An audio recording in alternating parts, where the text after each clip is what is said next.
오늘 중국경제금융연구소의 전병서 소장님을 초대했습니다. 안녕하세요. 안녕하십니까? 네, 지금 중국 경제가 전 세계 글로벌 가운데서 가장 좀 빠르게 회복하고 있다라는 뉴스들이 나오고 있는데요. 이와 관련해서 좀 말씀을 듣도록 하겠습니다. 근데 그 전에 우리 소장님은 어떻게 해서 이런 중국 경제에 대해서 연구를 하시게 된 건가요?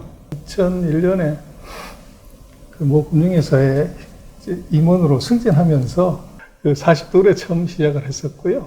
그래서 저한테 이제 주어졌던 일이 이제 중국 산업 기업 이거 리서치 좀 해보고 거기에 이제 투자하고 하는 IB를 좀 해봐라.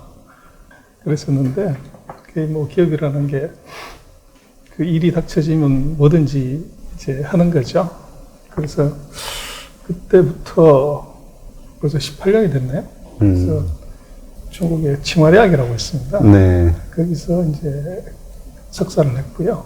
중국은 수도가 두 개가 있는데 북경은 정치 수도고 경제 수도는 미국처럼 뉴욕처럼 샹하이거든요. 네. 그래서 거기서 석사하고 박사를 했습니다. 금융 쪽 공부를 좀 많이 했고요. 그래서 뭐 중국의 그 IB 업무들을 주로 많이 했고 또 그러고 제가 해보니까 중국도 이제 사장들하고 교류를 잘 해야지 밑에 있는 사람들하고는 뭐 별 의미가 없어서 칭화베이다 부단자통 그게 중국의 4대 명문대학인데 그 네 군데 학교의 CEO 과정을 제가 다 다녀봤습니다. 네. 그래서 중국의 기업인들하고 뭐 이제 한 반의 동기들이 많으면 뭐 100명, 적어도 60명 중국 각지에서 온 이제 CEO들하고 같이 교류를 하면서 배웠던 거 한번 확인도 해보고 그 배우기도 하고 뭐 그렇게 했는데 아직 많이 부족합니다. 여전히 뭐 중국이라는 나라가 뭐 우리 30배가 넘는 나라고 국토로 보면 100배가 넘는 나라이기 때문에 공부를 좀 많이 해야 되고 중국이 변하는 속도는 뭐 한국하고 과거에 우리가 뭐 한국의 세계 10년 한국의 1년이라고 그러는데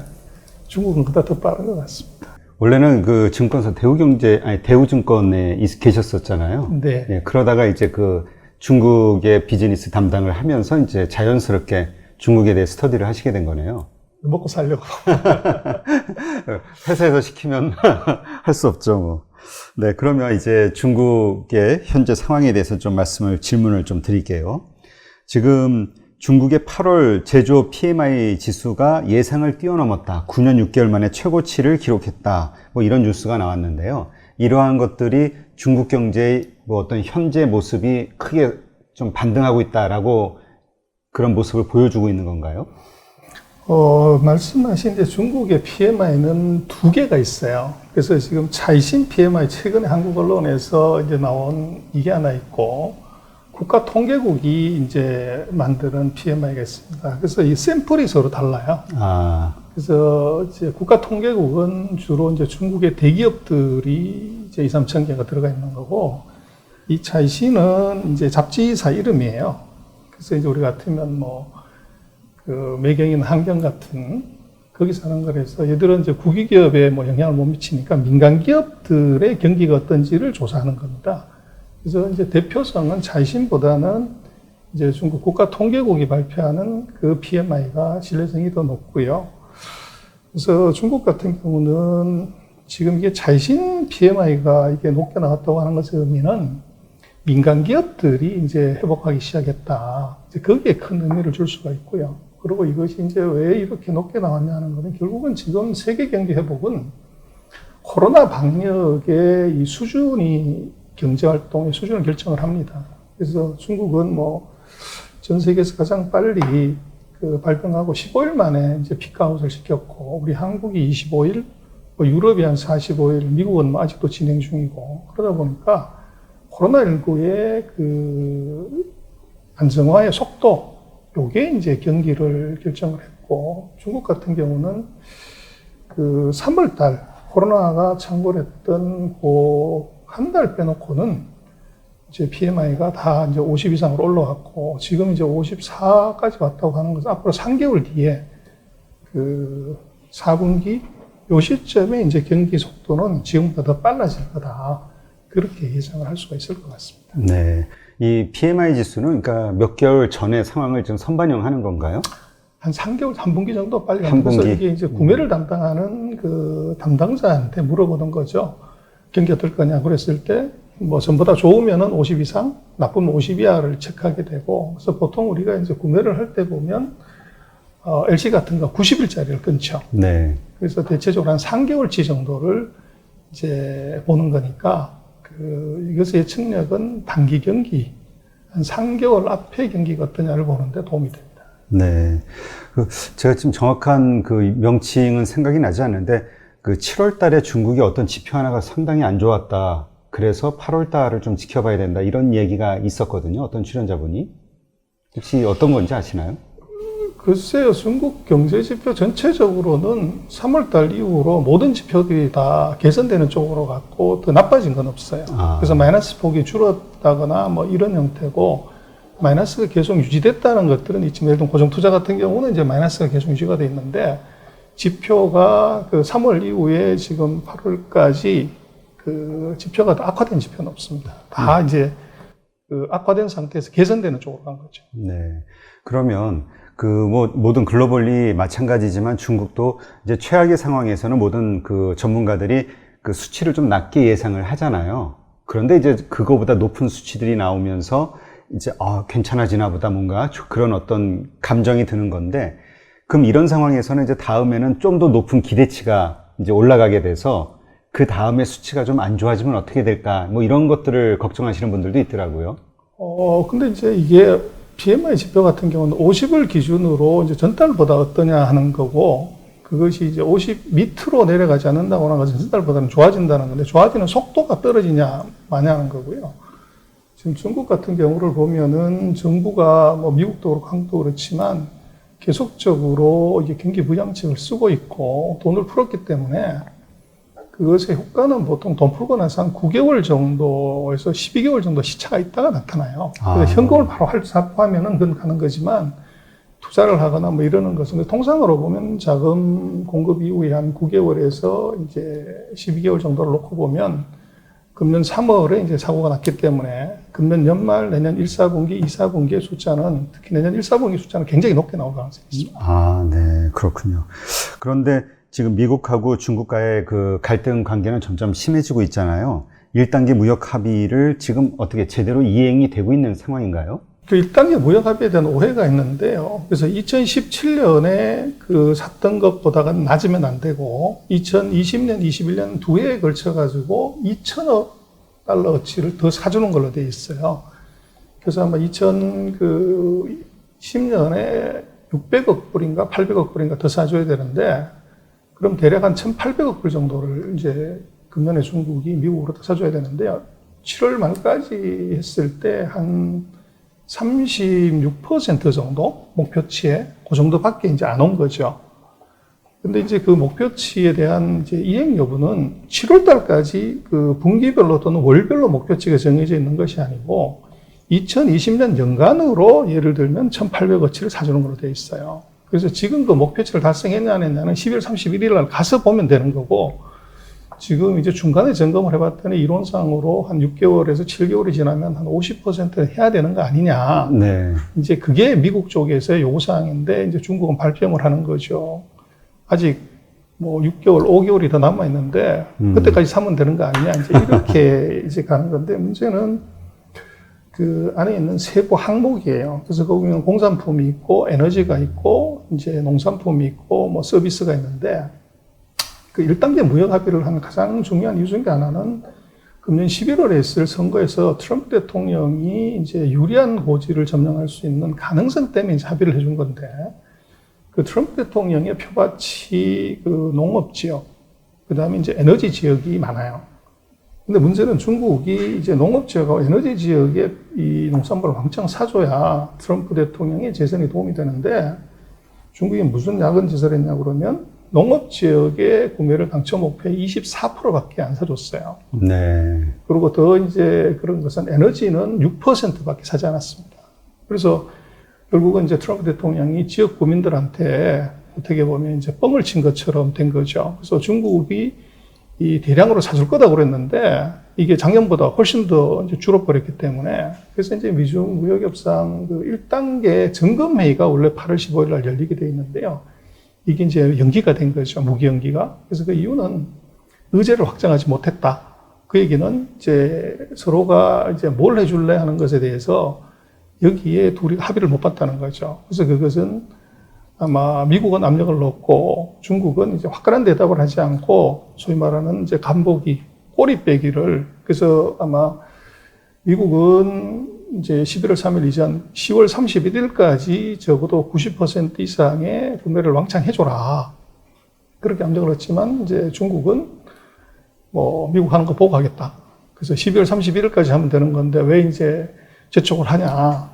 그래서 이게 서로가 그 의제가 안 맞았기 때문에 아마 연기가 됐을 것 같고, 그래서 최근에 미국이 이제 중국의 7월달 이후에 지금 9월 3일까지 보면 29가지의 그 압박수단을 썼어요. 네. 그것의 이유가 제가 볼 때는 그 1단계 모의협상에서 중국이 이행해줘야 되는 농산물하고 에너지의 대폭적 구매를 이걸 해준다는 속 시원한 답이 없었기 때문에 이제 외교라든지 군사라든지 기업이라든지 이것에 대한 제재를 이제 계속적으로 더 세게 하는 그런 단계가 있는 것 같습니다. 네, 그렇군요.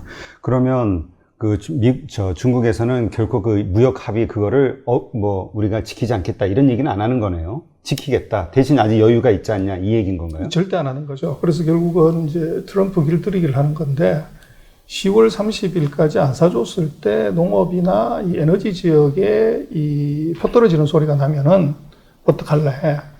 그리고 이제 미국 입장에서는 그 사이에 했던 여러 가지 압박 수단을 좀 완화한다거나 이렇게 할 테니까 이것을 땡겨라. 이제 이렇게 요구를 하는 거죠. 근데 문제는 그 서로의 이제 이해관계가 아직 시간이 있기 때문에 일당을 하는 과정, 이제 그렇게 보여지고, 중국 입장에서는 어차피 이제 콩이라든지 뭐 석유 같은 경우는 뭐 어디서든지 사야 되기 때문에 이것은 뭐 11월, 12월 2달 동안에 대량 발주를 해버리면 되는 거죠. 그래서 이게 목표를 이행하지 못한다거나 뭐 돈이 없으면 이행 못하는데 돈이 있기 때문에 이행하는 것은 관계가 없는데, 지금 그렇게 놓고 보면 이제 항상 뭐 초읽기에 몰린 놈이 이게 불안해지는 것인데, 지금으로 놓고 보면은 힘은 뭐 미국이 당연히 세지만 패는 중국이 지고 있다. 그렇게 볼 수 있을 것 같아요. 네. 지금 뭐 나오는 뉴스라든가 분위기를 보면은 트럼프 대통령과 그 주변 참모들은 아주 강경하잖아요. 그래서 뭐 정말 그 남중국해에서 전쟁이 일어날 것도 같은 그런 분위기를 막 보이고 있는데, 이거는 결국은 그러면은 그 중국에서 그러한 약속을 11월 전에 이렇게 이행을 했을 때는 그 좀 뭔가 다시 완화되는 그런 수순으로 보시는 건가요? 그래서 지금 미국의 많은 이제 대중국 압박은 결국은 지지율입니다. 지지율이 올라가면 뭐 중국을 압박할 필요가 없어지는 거죠. 그래서 지금 보면 뭐 선거의 최대 아킬레스건이 바로 경제인데, 경제가 뭐 100년 만에 지금 최악이고, 또 코로나19가 이건 사람이 죽어나가는 문제인데 뭐 하루에 5만 명씩 여전히 감염되고 있고, 이게 뭐 1000명 이상의 사람들이 사망하고 있기 때문에 그것을 리커버 하려고 그러면 국내 문제를 들고 들어와서는 이거 지지를 올리기가 어렵죠. 그럴 때 이제 정치인들이 항상 쓰는 수단이 이제 바깥에 적을 만들어서 그걸 때리면 이제 시선도 돌릴 수 있고 이제 애국심도 자극하는, 거기에 아주 좋은 것이 이제 중국의 남사군도 문제죠. 그래서 중국 영토를 공격하는 것이 아니라 공해상에 있는 섬들을 공격하게 되면 뭐 거기서 포가 미국 본토까지 날라올 일도 없고, 또 어떻게 보면 이제 중국 같은 경우에 그 맞대응하기가 굉장히 이제 어려운, 뭐 군사력으로 놓고 보면 뭐 중국이 컸다고 하더라도 미국하고는 아직은 게임이 안 되는 상태니까, 그래서 그것을 같이 노리는 뭐 전략이 같이 보이고 있고, 결국은 트럼프 지지율이 지금처럼 이제 40%에서 지지부진한다고 하면 아마도 그 중국에 대한 말폭탄, 그래서 뭐 지금 2달 조금 더 남은 선거 기간 이 안에 지금 트럼프 대통령이 하고 있는 것 중에서 실행 가능한 것은 별로 없어요. 전부 이제 말폭탄을 터뜨려서 이제 지지율에 영향을 주고 싶어 하는 거죠. 네, 그렇군요. 그러면 지금 중국의 그 대미 외교의 중점을 둔 뭐 2021년 예산안을 언급하면서 무역 전쟁을 이제 대비한 포석이 아니냐 뭐 이런 뭐 분석도 있다고 하는데요. 이게 어떤 내용입니까? 글쎄, 그거는 뭐 아직 예산은 내년에 나와야 되고요. 내년 3월에 나오는 거고.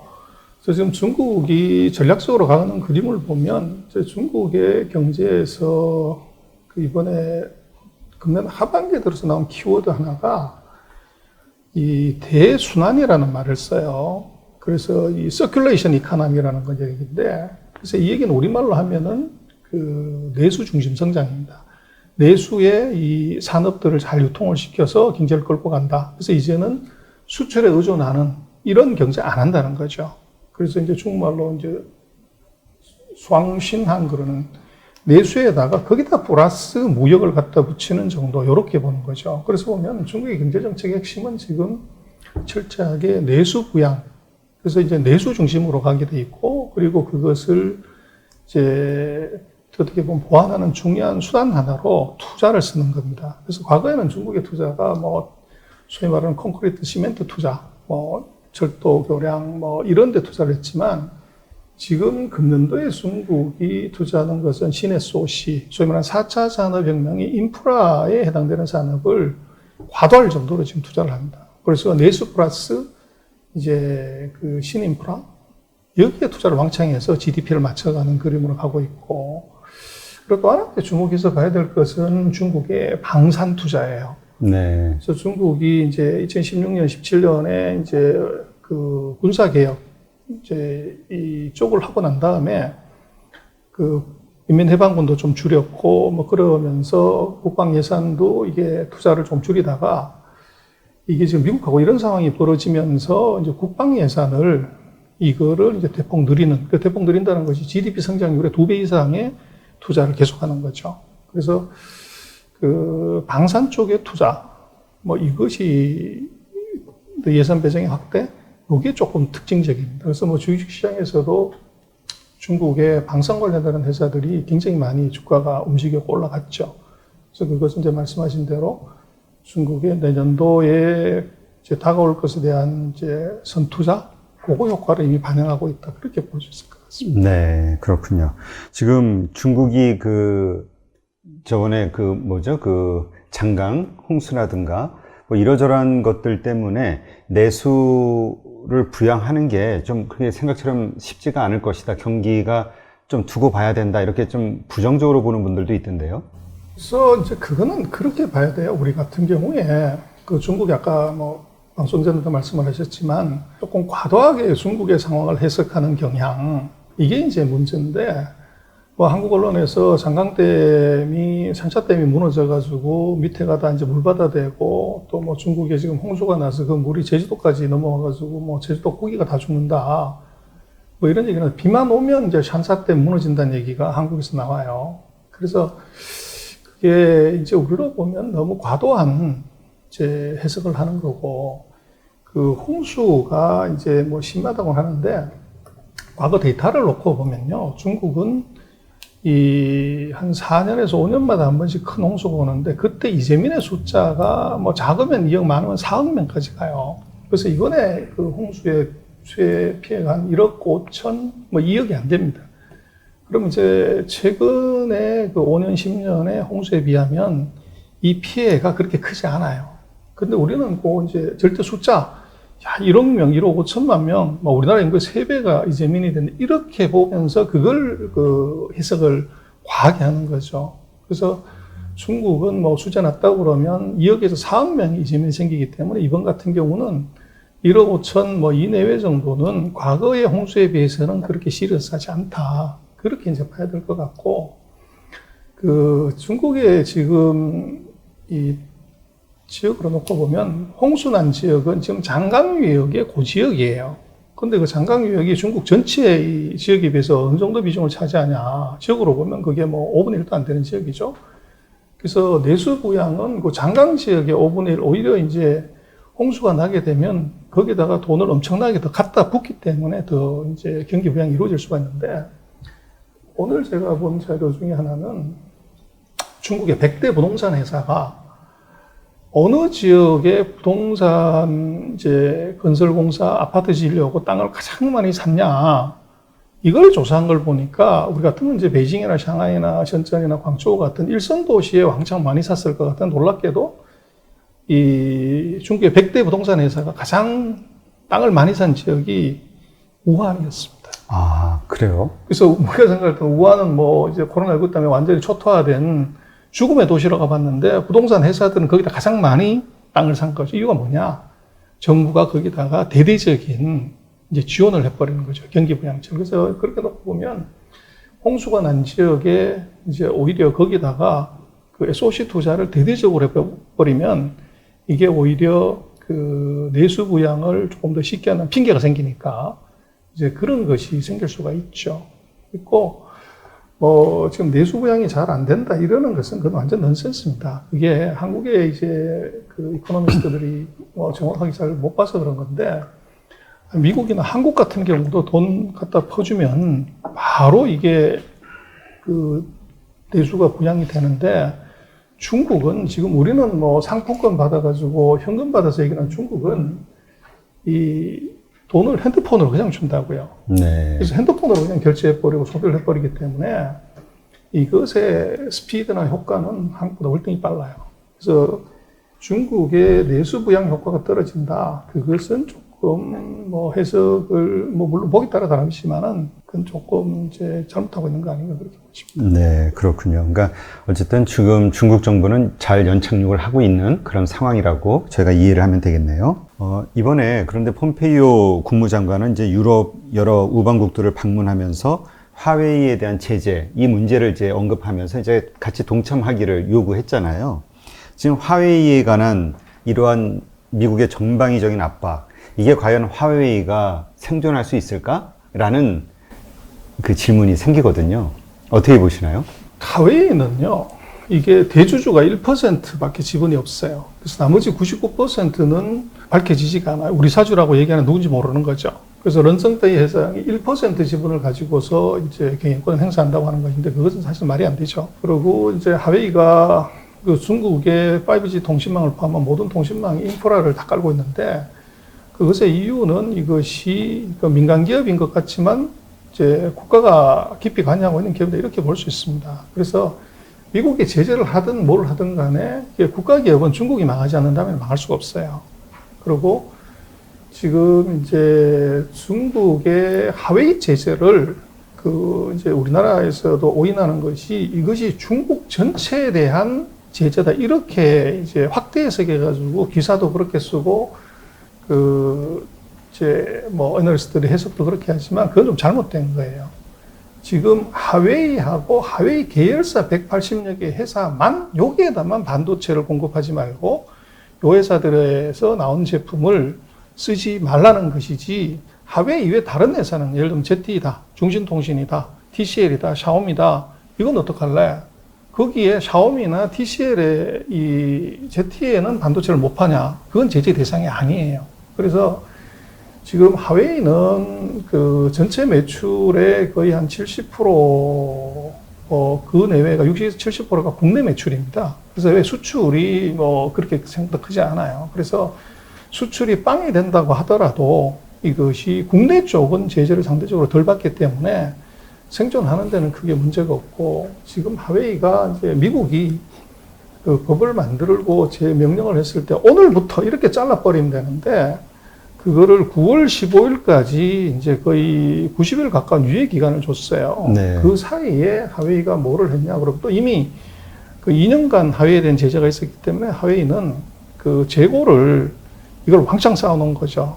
그래서 지금 놓고 보면 뭐 그냥 상식선에서 봐도 금년 연말 또는 내년 뭐 상반까지는 이미 부품을 선발주에서 또 TSMC가 파운드리를 안 해준다 이랬는데 9월 15일까지는 해주게 돼 있다고요. 네. 그래서 그때까지 주문을 왕창 늘려놔서 아마 제가 볼 때는 이 기지국 관련되는 인프라 통신에 들어가는 반도체는 아마 내년 연말까지 재고는 이미 확보를 했고 핸드폰이나 이런 단말기에 들어가는 것도 적어도 내년 상반까지는 크게 문제가 없을 것 같아요. 그 이후가 이제 문제가 되는데 문제는 최근에 보면 샤오미라는 회사 주가가 아주 홍콩에서 뭐 세게 올라가요. 그게 왜 올라가냐 그러면 앞으로 이 화웨이 핸드폰이 반도체를 공급 못 받아서 이게 못 만들게 되면 화웨이 점유율은 급속하게 떨어질 것인데 그러면 거기에 제재를 받지 않는 기업이 바로 샤오미나 오포나 비보 같은 회사예요. 근데 그 제일 큰 놈이 샤오미니까 샤오미가 간접적인 수혜를 본다고 보는 거죠. 그래서 샤오미 중국 내수 시장 자체가 이게 워낙 크기 때문에 여기서 업계의 점유율이 차이가 날 뿐이고 하웨이가 주고 가는 것의 풍선 효과는 나머지 작은 회사들의 이 수혜로 돌아간다. 그 다음에 이제 중국이 5G 통신망을 하웨이가 제시하면 건설 못한다. 이렇게 이제 많이 생각하고 5G 끝났다. 이렇게 보는데 그것도 잘못된 것이 우리나라도 그렇습니다만은 통신 장비를 통신 회사가 설치를 할 때 절대로 한 개 기업만 쓰지 않습니다. 네. 뭐 반도체도 마찬가지고 LCD도 마찬가지고 다 듀얼 밴드를 쓰는 거죠. 만약에를 대비해서 100대 0으로 쓰는 것이 아니라 뭐 7대 3, 8대 2, 뭐 6대 4 이런 식으로 쓰기 때문에 중국 같은 경우도 5G 통신 장비는 하웨이 말고 ZT라는 중심통신하는 회사가 있어요. 뭐 하웨이에 비하면은 뭐 한 절반 뭐 이 정도밖에 안 되는 회사지만 이 회사가 까는 거죠. 그래서 하웨이가 제재를 받게 되면 이 통신 장비 측면에서는 ZT라는 회사가 얘가 이제 까는 것이고 핸드폰에서는 이제 샤오미라든지 오포나 비보 같은 이런 회사들이 이제 하웨이 점유율을 먹어서 들어가는 겁니다. 그래서 지금 뭐 다시 한번 말씀을 드리면 미국이 제재한 것은 중국으로 가는 중국의 IT 업체에 이 넘어가는 모든 반도체를 스톱시킨 게 아니고 하웨이에만 제재를 한 거예요. 그래서 하웨이 이외 회사들은 미국의 제재 대상이 아닙니다. 그래서 이게 풍선 효과가 있다는 거죠. 네. 우리 부동산 여기 누르면 이쪽으로 가는 것처럼 그렇게 이제 봐야 되는 것이고 또 그럼 왜 미국은 완전히 스톱시키지 왜 못했냐? 그래서 그것은 하웨이를 제재했던 이유는 하웨이는 이란과의 불법적인 세컨더리 보이콧을 위반한 범죄 행위가 있기 때문에 이걸 제재한 건데 샤오미라든지 뭐 오포나 비보나 이런 회사들은 이게 범죄 행위가 이게 잡힌 게 없어요. 네. 그러니까 미국은 뭐 증거 법정주의이기 때문에 이 죄가 없는데 이거를 막았다.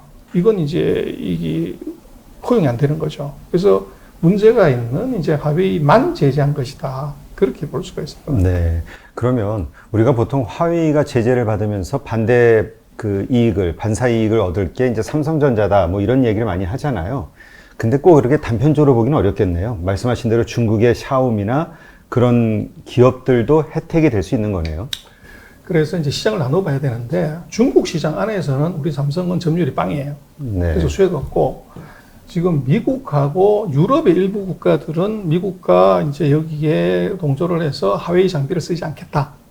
요렇게 한 데에서는 삼성이 들어갈 가능성이 있어요.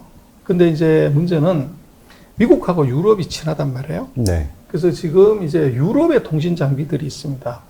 그래서 얘들은 이제 하웨이가 이게 빠지면 삼성 장비를 쓸래, 자기 유럽 장비를 쓸래 선택의 문제예요. 거기서 우리 장비가 더 가격이 싸거나 뭐 이제 론의 조건이 좋거나 이러면 쓰겠지만 그 점유율을 삼성이 다 먹는다 이렇게 보기는 어려워요. 오히려 유럽 시장은 유럽 장비 회사가 먹고 우리는 이제 미국은 아무래도 한국하고 조금 이제 관계가 좋고 이렇기 때문에 또 삼성의 브랜드도 있고 하니까 미국 통신 회사들의 경우들은 하웨이 장비를 쓰지 않는 대신에 한국 장비를 쓸 가능성이 있어 보여요. 그래서 그것이 삼성이 이 하웨이의 모든 제재의 최대 수혜자다 이렇게 얘기할 수는 없습니다. 네. 근데 일각에서는 화웨이가 가지고 있는 5G 기술이 뭐 특허도 많지만 실제로 우수하기 때문에 기술적인 면 그리고 기술 대비 가성비 이런 면에서 과연 유럽이나 이런 곳들이 포기하겠는가 그런 컬럼이 여러 개 나왔었잖아요. 그래서 그거는 지금 이제 미국이 지금 법령으로 그렇게 얘기를 한 것이고 유럽이나 동남아 같은 경우는 이게 법보다 주먹이에요. 그래서 지금 유럽도 경기가 굉장히 나쁘고 이제 동남아 같은 경우도 이제 시장이 있어야 되는데 이게 지금 중국이 유럽이나 동남아 국가한테는 최대의 시장이에요. 네. 그래서 예를 들어서 대표적으로 이제 프랑스 같은데 독일 같은 데들은 영국은 이제 이 하웨이 장비를 쓰지 않겠다는 얘기를 했고 나머지 국가들의 경우는 프랑스나 독일은 안 쓰겠다고 미국에 동조하지 않아요. 쓰겠다는 거죠. 그래서 이건 왜 그러냐 그러면 중국 약을 친 겁니다. 그래서 지금 프랑스 같은 경우는 뭐 이제 포도주하고 좀 뭐 극단적으로 얘기한 비행기를 파는 나라인데 서로 무역. 근데 지금 와인을 전 세계에서 제일 많이 이제 마시는 나라가 이게 놀랍게도 중국이 돼버리고 소득이 높아지면서 네. 프랑스 와인을 그다음에 비행기 에어버스 이거를 지금 중국이 지난번에 마크롱 대통령이 왔을 때 한 방에 180대인가 200대인가를 사줬어요.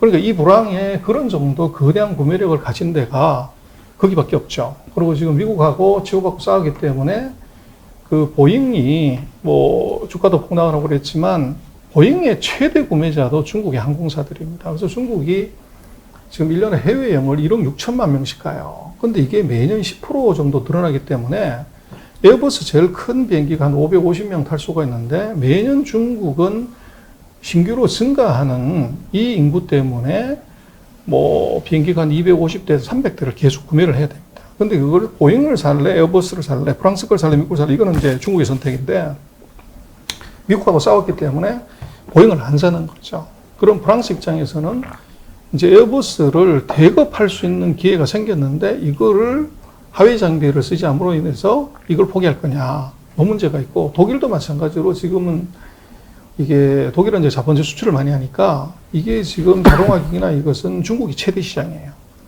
그래서 이게 막히는 것보다는 통신 장비를 일부 써주는 것이 유리하다고 보는 거죠. 그래서 뭐 폼페이오가 유럽을 다니면서 또 트럼프 대통령이 얘기를 하지만 또 뭐 프랑스하고 독일은 미국하고 사이가 좋지가 않아요. 그러다 보니까 이게 이제 하웨이 제재에 사실은 일사불란하게 단결해서 확 막아버려야 이게 되는데 그거를 할 수가 없는 거죠. 그래서 그것은 아까 말씀드린 것처럼 법보다 주목. 당장 목구멍이 포도청인데 그 뭐 기밀 그 정보 유출 뭐 이런 문제는 나중 문제고 당장 배고픈데 어떡하냐. 그래서 이게 씨알이 잘 안 먹힌다.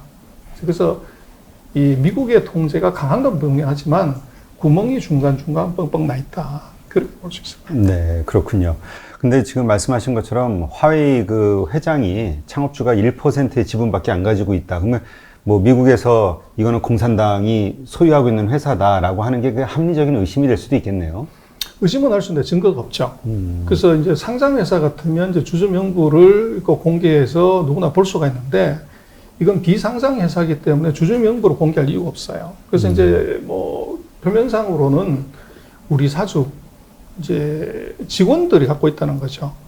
근데 그것은 뭐 그 직원이 누군지 뭐 알기도 어렵고. 네. 그래서 어쨌거나 이건 지금의 그 영업의 형태나 성장으로 놓고 보면 그것은 정부가 뒤에서 봐주지 않으면 절대 저렇게 클 수 있는 회사는 아니고 또 중국의 뭐 대부분의 큰 기업들의 경우들은 정부의 어떻게 보면 보호나 비호 없이 그렇게 크게 현실적으로 어렵죠. 네. 그러니까 그리고 또 사실 그 회장 창업주가 지금 현재 중국에서 그 정치 행위도 하면서 그 뭐라 그럴까요? 기업계를 이끌고 있는 하나의 리더라고 말씀을 들었거든요. 런청페이 회장인가요? 런청페이죠. 네. 정치하고는 관계가 없고요. 네. 성공한 기업인, 그래서 맨주먹으로 뭐 이제 군인 출신으로 이제 창업을 해서 중국 1등 하는 이제 IT 기업을 만든 이제 신화적인 인물이죠. 그래서 그걸 이제 추종하고 뭐 이러는 사람들은 대단히 많고, 그리고 이제 어떻게 맨손으로 그 5G에서 세계 1등을 해서 만들었냐고 그러는데, 그게 이제 인재 관리예요. 그 사람을 어떻게 쓰는 건데, 제가 공부했을 때도 그랬지만, 그 칭화대학이 중국에서 제일 좋은 학교인데, 거기서 그 우리 같으면은 뭐 상위 그 5%가 예전 같았으면 뭐 삼성전자를 간다. 네. 그런데 중국의 칭화, 베이다, fudan, 지하통 4대 명문대학의 상위 5%, 10%는 하웨이로 가는 거죠. 그래서 이제 하웨이로 왜 가냐 그러면 그 런청페이 회장의 그 신념 뭐 이런 것이 좋은 인재한테 돈 많이 줘야 된다. 그래서 보통 회사들의 경우는 신입사원한테 예를 들어 3,000위안을 주면 하웨이는 10,000위안을 줘버리는 거예요. 그래서 우리 같으면 뭐 대졸 신입사원 250만 원을 주는데 750만 원, 1,000만 원을 줘버리는 거예요. 그러니까 이 통신업계에 다가 런청페이 회장한테 이제 막 욕하고 난리 난 거죠. 뭐 상도의를 지켜야 되고 예의가 있어야 되고 뭐 이러는데 런청페이 회장이 심플하게 얘기를 했습니다. 니도 줘라 그럼.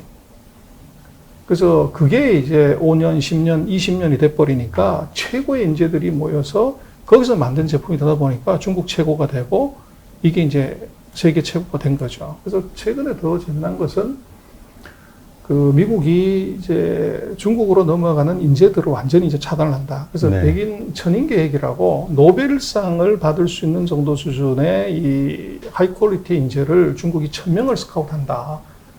근데 그거를 이제 미국이 완전 차단을 시킨 거죠. 그랬더니 이번에 그 런정배 회장이 뭐를 했냐면 똑같은 천인데 이 천재 소년 계획이라는 걸 발표를 했어요. 그래서 그 신입사원인데 박사급 신입사원을 뽑습니다. 네. 뽑는데 작년에 한 9명, 그리고 금년에 200명, 내년 한 200명, 300명을 뽑겠다고 하는데 이 친구들은 전부 4차 산업혁명에 관련되는 박사를 받은 이제 박사생들. 얘들을 뽑는데 연봉이 얼마냐 그러면 이번에 한 200만 위안, 그래 우리로는 한 3억 4천만 원. 신입사원한테 3억 4천만 원의 페이를 주고 얘들을 대거 스카웃을 했습니다. 그래서 앞으로 200명, 매년 200~300명씩 뽑겠다는 거예요. 근데 얘들의 수준을 보니까 3억 4천만 원이면 우리가 소득 수준이 32,000달러고 중국이 10,000달러니까 우리식으로 하자면, 우리 구매력으로 하자면 곱하기 3을 해야 되니까 10억이 넘는 거죠. 신입사원 연봉을 10억을 주고서 박사들을 데려온 겁니다. 근데 이제 이 친구들의 커리어를 보면 전부 이제 4차 산업혁명 관련되는 이제 명문공대를 나왔고, 거기서 그 SCI급 논문이라고 그러죠.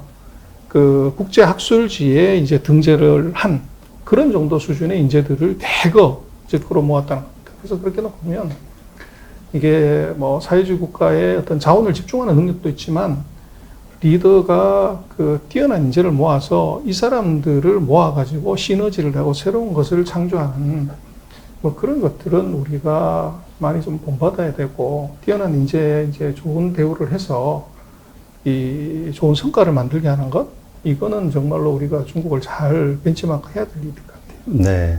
근데 지금 말씀하신 것처럼 4차 산업 관련해서 중국의 투자와 그다음에 발전 속도가 너무나 빠르기 때문에 미국이 그렇게 긴장하는 거고, 또 우리나라 같은 경우도 정말 대비하지 않으면 안 된다 뭐 이런 얘기를 많이 하시더라고요. 중국 갔다 오면 그 발전 속도에 너무 놀래가지고.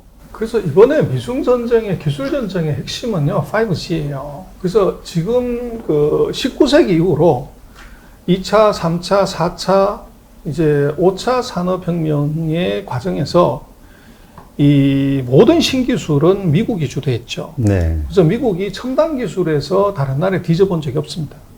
근데 문제는 이번 5G라는 것이 이게 이 새로운 그 4차 기술, 4차 산업혁명의 가장 인프라가 되는 이 기술에서 미국이 지금 헛발질을 한 거죠. 여기서 이걸 놓쳤단 말이에요. 근데 이게 지금 뭐냐 그러면 고속도로란 말입니다. 그 위에다 차를 뭐를 갖다가 굴릴 거냐, BMW, 벤츠, 아우디, 트럭 뭐 다 갖다 올릴 수가 있는데 이 고속도로가 신통치 않으면 거기다 어떤 차를 올릴 수도 없다는 거죠. 그래서 여기서 지금 미국이 당황한 거고, 또 어떻게 보면 이제 이걸 애초에 때려잡지 못하면 이 19세기 이후로 지금 가져왔던 미국의 이 기술 패권, 이게 넘어갈 수가 있다. 이거 목숨 걸고 이건 제재를 해야 되고, 중국은 목숨 걸고 이것을 빠져나가고 지켜야 되는 이제 피 터지는 기술 전쟁이 이미 벌어진 거죠. 그래서 중국은 이미 5G 서비스 통신 장비 여기서는 탑으로 올라왔고, 그래서 중국이 발목을 잡으려면 뭘 하냐? 자기네는 지금 5G 통신 장비 회사가 미국에 없어요. 네. 그래서 할 수 있는 방법은 뭐냐면은 이 발목 잡기라는 건데, 거기 핵심이 뭐냐면 통신 장비, 뭐 우리 핸드폰도 마찬가지지만 핸드폰의 다른 이름이 뭐냐 그러면 6글자로 얘기하면, 뭐 저한테 물어보신다 그러면 통조림이라고, 반도체 통조림이라고. 그래서 이거 뜯어보면 뒤에다 시퍼런 반도체가 들어있습니다. 그래서 이 반도체를 빼버리면 이게 이제 중국을 절름발이 만들 수 있는 거죠. 그래서 중국 같은 경우는 반도체를 못 만들어요. 네.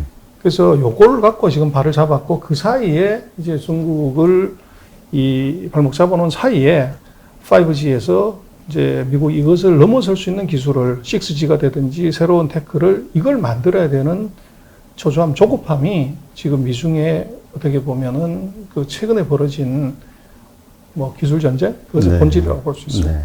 근데 이제 화웨이 같은 경우는 이제 그렇게 해서 압박, 이제 명분이 있었으니까 압박을 가하고 제재를 가해서 성장하는 거를 일단 늦추고 있는데, 말씀하신 대로 다른 기업들이 진출한다 해도 뭐 샤오미나 역시 미국에서 가만히 놔두겠느냐, 이러한 이야기를 하시는 분들이 있거든요. 이게 이제 이 법적인 하자 범죄 행위가 있어야 제재를 하는 거죠. 근데 이게 지금 뭐 샤오미나 오포나 비보가 미국에다가 뭘 팔고 있지는 않단 말이에요. 그러니까 이거를 제재할 수 있는 방법이 없는 거죠. 네, 그렇군요. 하여튼 그 화웨이를 중심으로 한 미국과 중국 간의 이 기술 전쟁, 이거에 대한 그 내면을 한번 자세하게 살펴봤습니다. 그러면 이번에는 지금 뭐 미국의 중국의 이 발전 속도에 대한 미국의 초조함에 대해서 잠깐 언급을 하셨는데, 지금 트럼프 행정부에서도 사실 뭐 지금은 많이 좁혀졌습니다만 얼마 전까지만 해도 두 자리 숫자까지 바이든 후보하고 격차가 벌어졌었잖아요. 그래서 이제 그 표심을 얻기 위해서 중국에 대한 더 압박을 가하면서 뭔가 좀 심한 어떤 사안들이 튀어나오지 않겠는가 생각을 했었고요. 그런 하나의 일련의 조치로 유학생들에 대한 제재까지 뭐 검토를 했다, 이런 얘기가 나왔었거든요. 지금 이러한 여러 가지 일들이 중국에 대한 압박이 어떤 식으로 펼쳐지고 있고, 그러한 것 때문에 결국 중국의 성장은 멈춰서는 거 아니냐, 이렇게 생각하는 분들이 있거든요. 그래서 이제 그거를 많이 이제 그렇게들 생각을 하는데, 지금 공자학원 다 문 닫겠다. 네. 그다음에 미국 유학생들 이제 이거 다 못 들어오게 하겠다. 그리고 지금 중국 공산당의 당원들 미국 비자 발급 안 하겠다. 뭐 이런 걸로 왔는데, 그것은 제가 볼 때는 뭐 그렇게 크리티컬한 건 아니고 그 이슈를 만들기 위한 걸로 보여지고요. 그래서 이제 기술을 어떻게 막아버리냐, 요게 지금 어떻게 보면 핵심이고, 그래서 이게 반도체를 막아놨다고 하는 것이 중국으로서는 아주 치명적이에요. 그래서 대표 기업에 반도체를 주지 않는다고 하는 것은 이것 말씀하신 것처럼 잠재적으로 다른 어떤 이제 핑계를 잡아서 나머지 회사들에서도 이렇게 갈 수가 있기 때문에, 그래서 이제 뭐 트럼프 대통령이 얘기를 했죠. 중국하고는 이제 디커플링 해야 되겠다. 네. 이제 서로가 이 차이화를 해야 되겠다 이러는데, 제가 볼 때는 중국은 이번 미국이 어설프게 중국을 이걸 다루고 어설프게 두드리면, 이건 오히려 중국의 내성만 키우고, 또 이번 이제 트럼프 대통령의 저런 이제 너무 성급한 잘 정치한 준비된 정확한 아킬레스건을 찌르는 이 정책이 아닌, 어떻게 보면 지지율에 몰린 마구잡이식 소나기식 정책은 중국에 있어서는 독이 될 수도 있지만 이게 엄청난 약이 될 수도 있어요. 이게 각성을 해가지고 이걸 이제 돌아버리면 이제 굉장히 골치 아픈 문제가 생기는데, 그래서 중국은 제가 볼 때는 다음번 포스트 트럼프가 재선을 하더라도, 혹은 바이든이 당선이 되더라도, 지금은 이제 미국은 디커플링을 얘기하지만 중국은 내심은 이제 디보싱을 생각하는 것 같아요. 이혼을 생각하는 거죠. 아, 네. 그래서 거기에 대한 준비를 지금 하고 있고, 그래서 지금 놓고 보면 미국이 보는 중국 유학생은 이제 간첩이라고 보는 거죠. 미국의 정보를 훔쳐가는. 근데 지금 뭐가 문제가 되냐면, 천안문 사태 이후에 이제 중국의 인재들이 대거 중국에서 미국으로 넘어갔고, 거기서 이제 공부를 했고, 거기서 석사 박사하고 나서 이제 미국 사회에 굉장히 많은 지역에 포진을 했는데, 그 중에서 주목해야 될 부분이 실리콘밸리예요. 그 실리콘밸리의 이제 대표적인 제품이 IC, 반도체를 인터그레이스 서킷이라고 얘기하는데, 실리콘밸리를 이 반도체의 요람이라고 하지만, 지금 농담으로 얘기하자면 실리콘밸리는 IC 인더스트리다. 근데 IC가 뭐냐 그러면 인디아 차이나 인더스트리다. 지금 거기에 있는 엔지니어들의 이게 절반 이상이 인도하고 중국 애들이라는 거죠. 네. 그래서 어떻게 보면 지금 실리콘밸리의 인프라를 구성하는 중요한 부분 중에 하나가 중국인이라는 겁니다. 근데 이 사람들의 이제 이 중국 본토로 회귀 또는 이제 인력의 중단이, 이게 이제 중국의 이 어떻게 보면 IT 산업을 생각보다 빨리 발전시킬 수 있는 가능성도 이제 있게 되고, 또 거꾸로 이제 미국 같은 경우는 인프라를 구성하는 사람들의 추가적인 공급이 어려워질 수 있는 가능성, 이것도 같이 존재를 하는 거죠. 그래서 네. 유학생 제재가 미국에서 중국 가서 공부하는 학생들의 숫자에 비하면 미국이 월등히 많아요. 그랬을 때 우리도 지금 그렇지만 한국의 대학교, 서울시내 대학교들이 보면 중국 유학생이 많게는 몇천 명, 적게도 기백 명씩 있잖아요. 그래서 이것이 이제 학교 예산에 굉장히 큰 기여를 하는 거죠. 그렇게 놓고 보면 이제 뭐 유학생을 막아서 잠재적인 정보 유출을 막는 것은 좋지만 이제 조금 더 길게 봤을 때 다양한 아이디어를 끌어모으는 미국의 강점이 이게 조금 이제 약해질 가능성도 배제할 수 없고 또 대학들이 이제 그런 엄청난 중국 유학생들의 소비력이나 또 학비 이런 문제에 있어서도 뭐 이제 손이 유학생만 따져 놓고 본다고 하면 미국하고 중국을 놓고 보면 그 돈 쓰는 문제에 있어서는 뭐 미국이 조금 손해를 볼 수 있다. 그렇게 볼 수도 있을 것 같아요. 네, 그렇군요. 지금 중국의 미국인들에 대한 혹은 미국 그 문화에 대한 그 중국의 영향력을 자꾸 차단하기 위해서 이제 여러 조치들이 취해지고 있는데 그 가운데 이제 하나가 요즘 가장 화제가 됐던 게 틱톡에 대한 그 인수전 이거에 대한 문제죠. 뭐 트럼프 대통령이 백악관에서 여러 가지 제재 조치를 취하기도 하고요. 어떻게 보시나요?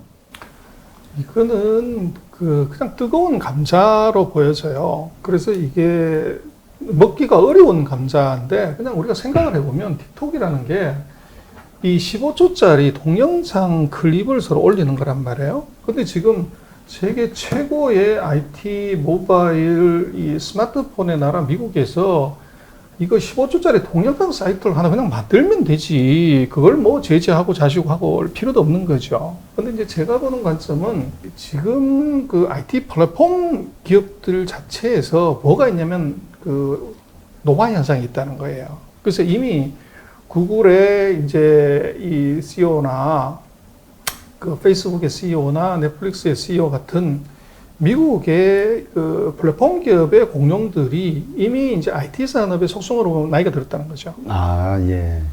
그래서 이게 이미 이제 올드 제너레이션이고, 그럼 뭐 미국에서 왜 이거 15초짜리 동영상 사이트를 못 만드냐, 안 만들었냐 하는 거죠. 그 시장이 그렇게 큰데. 그래서 지금 34살짜리 중국의 CEO가 만든 것이 이게 난리가 났고, 또 지금 뭐 최근에 그랬습니다만은 IBM의 시가총액보다 100년 된 IBM의 시가총액보다 더 큰 중국 기업이 또 하나 있습니다. 줌이라고. 줌. 아, 이번에 또 화제가 되고 있죠. 그렇죠. 그래서 줌의 창업자는 이게 영어를 잘 못해서 미국 비자 인터뷰하는데 8번이나 떨어져가지고 못 갔던 그 친구가 미국에서 만든 이 화상회의 시스템이 이걸 넘어갔다. 이게 무슨 얘기냐면 그 플랫폼 기업에 있어서도 이 세대 교체, 이 세대 차가 있다는 겁니다. 그래서 지금 CEO들이 30대들이 이제 20대들이 뭐 항상 그랬습니다. 빌 게이츠도 그랬고 뭐 다가 20대에 창업해서 20대의 세상을 바꿀 아이템을 만들었고 이게 40대, 50대에 가서는 뭐 아무것도 한 게 사실 없다고요. 그래서 그렇게 놓고 보면 지금 틱톡의 문제는 이것이 그냥 만들면 되는 것이지 이거를 어떻게 보면 인수하고 자식한다는 것이 의미가 있냐 그러는데 제가 볼 때 여기 중요한 팁 하나는 결국은 이것이 가입자의 문제고 가입자의 문제는 사람의 마음에 관한 문제라는 거죠. 그래서 이것을 살 수 있냐 없냐 하는 것에는 여러 가지 문제가 있는데 중국의 입장에서는 이건 뭐 그거 그냥 통째로 버려도 관계없고 이 돈 받고 팔면 그 돈 갖고 와서 더 센 거 만들면 되는 거고 그리고 이제 좀 깝깝한 것은 미국의 이제 행태인데 첫 번째는 이것이 정말 불법이냐는 것에 대해서 회사가 이제 행정소송 냈고, 그 다음에 틱톡의 유저들이 이 사람들이 애국심으로 이거 중국을 배제를 해야 되는데, 이 사람들이 내가 쓰는 이거 앱에 뭐 국가가 왜 간섭하냐, 트럼프 당신이 왜 간섭하냐, 이 사람들이 이제 소송을 내는 거죠. 그래서 이제 자유주의 국가들의 이제 어떻게 보면 강점이기도 하지만, 약점인 것이 하나가 이해관계가 서로 다르면 이게 법적인 문제를 끌고 갔을 때 이거를 사실은 소송이 걸리게 되면 이거를 바로 폐지시키기가 어렵단 말이에요. 결과 나와야 되니까. 그리고 더 웃기는 것은 이제 중국이 최근에 미국이 이 중국으로 넘기면 되지 않을 기술의 리스트를 만들었지만 중국도 자기네가 그 미국으로 넘어가면 안 되는 기술 리스트를 이번에 발표를 했어요. 그래요? 그래서 이제 우리는 웃죠. 중국이 뭐 그런 게 있냐. 웃기지 마라. 물론 이것은 그 쇼잉 리스트가 맞습니다. 우리도 이런 것이 있다고 하는 것을 보여주는 건 맞는데 문제는 아까 말씀하셨지만 4차 산업혁명의 핵심 기술, ICT 기술, 5G 플러스 ABCDR 기술 이게 AI, 빅데이터, 클라우드, 로봇 이 기술에 있어서 미국이 당연코 세계 1등이다 이렇게 얘기를 못해요. 그 중에서는 지금 중국이 이게 미국을 추격하거나 이보다 잘한 기술도 있단 말이에요. 여기서는 지금 유럽 기술도 있고 미국이 4차 산업혁명의 핵심 기술에서는 이것은 절대 우위가 아니에요. 네.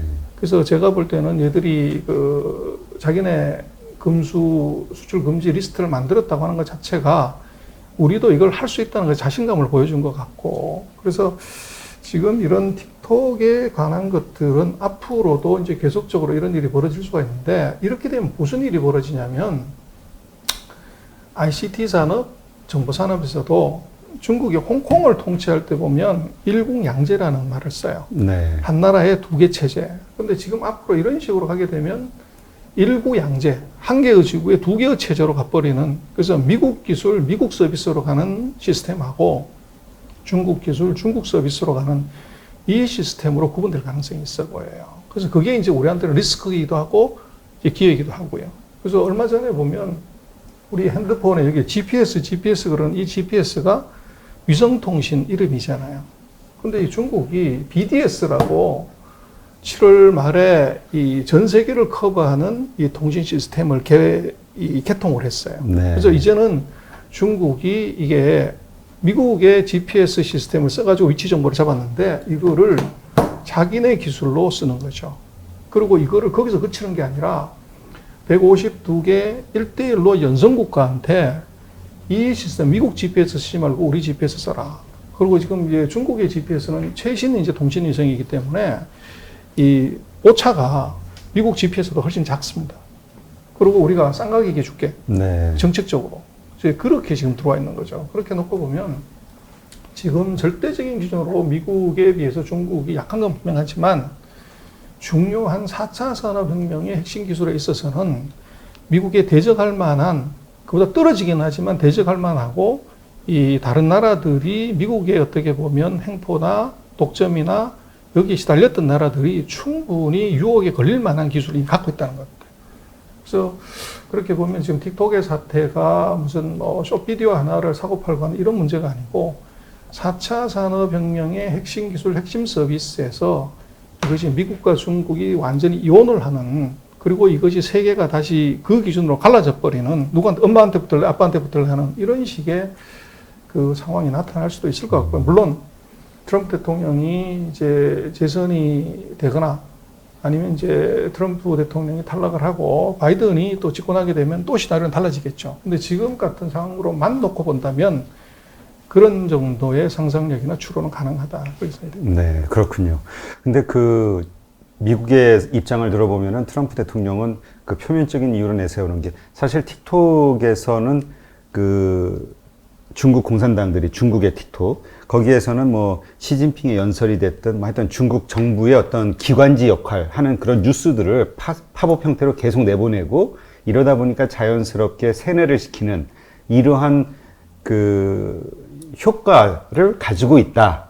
이제 중국 정부에서 볼 때 그렇기 때문에 미국에도 이것이 많이 퍼졌을 때 젊은이들 사이에 자연스럽게 중국 문화나 이런 것들 광고 형태로 해가지고 오염시킬 수 있다. 뭐 이런 거를 논리로 삼고 있는 거잖아요. 그거는 조금 잘못된 건데요. 지금 네. 이제 틱톡 중국 안에 있는 이 틱톡 서비스하고 네. 이 미국에서 하고 있는 서비스는 다릅니다.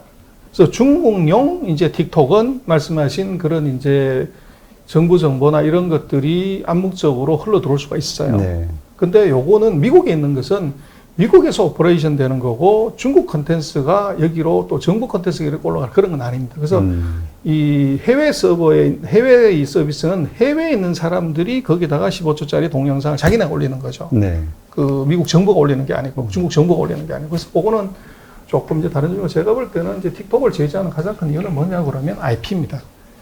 이게 뭐냐면 지금 그 중국이 안면 인식 기술이 대단히 뛰어나요. 전 세계 최고라고 봐도 사실 과언이 아닌데, 그래서 미국이 두려워하는 건 뭐냐면 미국의 그 틱톡 같은 동영상 서비스는 중국에 들어갈 수도 없고 들어가지도 않았고요. 뭐 유튜브도 안 들어갔는데 중국은 여기 들어와 있는 거죠. 네. 그래서 이게 이제 서버 문제가 걸립니다. 여기서 축적된 동영상 정보를 이거를 중국으로 이제 실시간으로 전송하는 거 아니냐. 이게 사실은 핵심이에요. 이렇게 되면 무슨 문제가 있냐면 틱톡을 다운로드 받은 1억 명 이상의 사람들이 자기 집에서도 찍고, 거리에서도 찍고, 사무실에서도 찍고, 뭐 군부대 옆에서도 찍고, 중요한 기지 옆에서도 찍은 이 영상이 그대로 중국으로 들어가게 되면 이것이 지적재산 IP로 영상인식, 음성인식, 예를 들면 안면인식으로 이 DB에 다 축적이 되는 거죠. 그래서 이렇게 됐을 때 아주 이제 치명적인 결과가 올 수가 있기 때문에 그렇게 되면 앞으로 스타벅스를 어느 지역에다가 설치하려고 그럴 때 그거를 뭐 맥킨지나 액센투어한테 컨설팅 하는 게 아니고 틱톡의 DB한테 물어보면 그 어디에 사람이 가장 많고 어느 시간에 가장 많은지 그걸 알 수가 있는 거죠. 그러네요. 그래서 그 IP 문제가 걸리기 때문에 이제 미국이 이 틱톡에 제재를 하는데 그 핵심은 서버에 있는 정보를 미국에서 중국으로 가져간다고 이제 합리적인 의심을 하는 거죠. 그리고 그렇죠. 그게 이제 불법이고 그래서 미국도 그렇지만 미국도 그 클라우드법을 만들어서 이 미국 내에서 만들어진 그 데이터는 다 이제 미국 안에서만 써야 되고 중국도 그 서버 관련된 법 2018년인가 19년인가 만들어서 이 중국 안에서 인터넷 서비스를 하는 모든 회사들은 그 서버를 중국 안에 둬야 됩니다. 네. 해외로 갖고 나갈 수가 없어요. 그게 이제 그 데이터 IP를 보호하려고 하는 거죠. 그래서 이미 이제 두 개 나라가 다 서로가 그 IP 보호를 하기 위한 서버, 요거는 이 법을 만들고 서로가 이미 브로킹을 시작을 했다. 뭐 그렇게 볼 수가 있는데 문제는 아까 말씀드린 둘 싸움의 핵심은 미국은 중국에 못 들어갔는데 중국은 미국에 들어와서 IP를 쌓고 있다는 겁니다. 그렇죠. 그래서 그게 핵심이에요. 그래서 그거를 이제 미국으로서는 단절시켜버리는 것이 자기네 IP를 중국으로 유출시키지 않는 방법이기 때문에 이제 그 조치를 한 거예요. 네, 그렇군요. 그러니까 말씀하신 대로 이게 단지 IP의 이전이 어떤 보안의 문제뿐만이 아니라 경제적인 이해 득실이 또 걸려 있는 거네요. 그게 정보니까. 그렇습니다. 그게 지금 4차 산업혁명의 핵심이 빅데이터에서 거기서 IP를 뽑아내고 그 IP를 갖고서 요거를 그 AI를 만들어서 요걸 로봇 머리 안에 집어넣는 거죠. 거기서 승부가 나버리는데 문제는 이게 빅데이터가 있어야 IP를 만드는 것인데 지금 미국은 자기네 동영상 정보 안에서 엄청난 뭐 먹거리 정보, 옷 정보, 사무실 정보, 위치 정보 이게 다가 뽑혀서 이게 중국으로 넘어갈 수 있는데 이 중국의 그런 정보는 미국이 접근할 수가 없는 거죠. 그렇게 되면 이게 4차 산업혁명의 핵심인 이거 AI에서 여기서 밀릴 가능성이 있다는 거죠. 더군다나 그 사회주의, 공산주의 국가이기 때문에 그냥 정부에서 시키면 우리는 개인정보법이라든가 얽히는 게 많잖아요. 근데 거기서는 그냥 딱 그 결정하면 모든 게 일사천리로 이루어지니까 그 스피드는 데이터를 모으는 스피드는 엄청나다고 그러더라고요. 그렇습니다. 그렇군요. 이러한 것들 때문에 이제 미국과 중국 간의 이 그 기술 문제와 관한 이슈는 뭐 이제 시작인 거죠. 계속해서 일어날 것 같은 그런 생각이 들고요. 그런데 또 한편으로는 이런 의견도 있더라고요. 그 중국의 그 주식 시장이 좀 매력이 없는 이유 중에 하나가 성장과 관련된 것들, 뭐 알리바바가 됐든 텐센트가 됐든 이런 성장과 관련된 그 주식들은 전부 나스닥에 상장이 돼 있잖아요. 그리고 중국인들은 그 주식을 가질 수가 없는 걸로, 외국인들은 이거 외국 주식이기 때문에 이러한 것들 때문에 중국의 입장에서는 자신들의 어떤 성장과 관련된 부가 해외로 빠져나갔다. 또 미국의 입장에서는 자기네 돈이 또 이렇게 들어갔다. 뭐 이런 것들 때문에 또 이해타산이 또 엇갈리기도 하고요. 요거에 대해서는 어떻게 보시나요?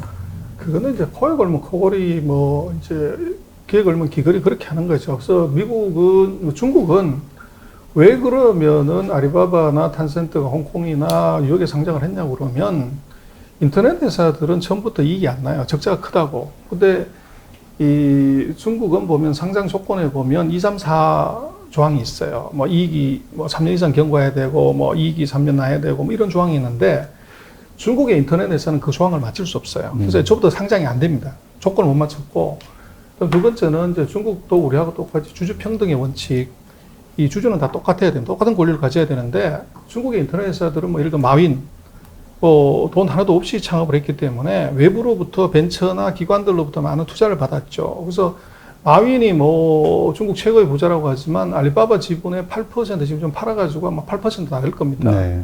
그 지분을 갖고 92%하고 싸워야 되는데 그럼 언제든지 M&A를 당할 위험이 있는 거죠. 그래서 이제 중국의 탄센트든 알리바바든 징동이든 뭐 다가 이중구조 지배구조를 만들었어요. 그래서 우리도 지금 의결권 있는 주식은 창업자들 아리바바를 포함한 20몇 명의 요 사람들만 갖고 뭐 손정인이 뭐 다른 모든 미국의 투자가들이 갖는 그 주주는 이것은 의결권이 없는 주주예요. 아, 그래요? 그렇게 듀얼 이제 그걸 갖기 때문에 한국이나 중국에서는 그 조건으로는 상장할 수 없어요.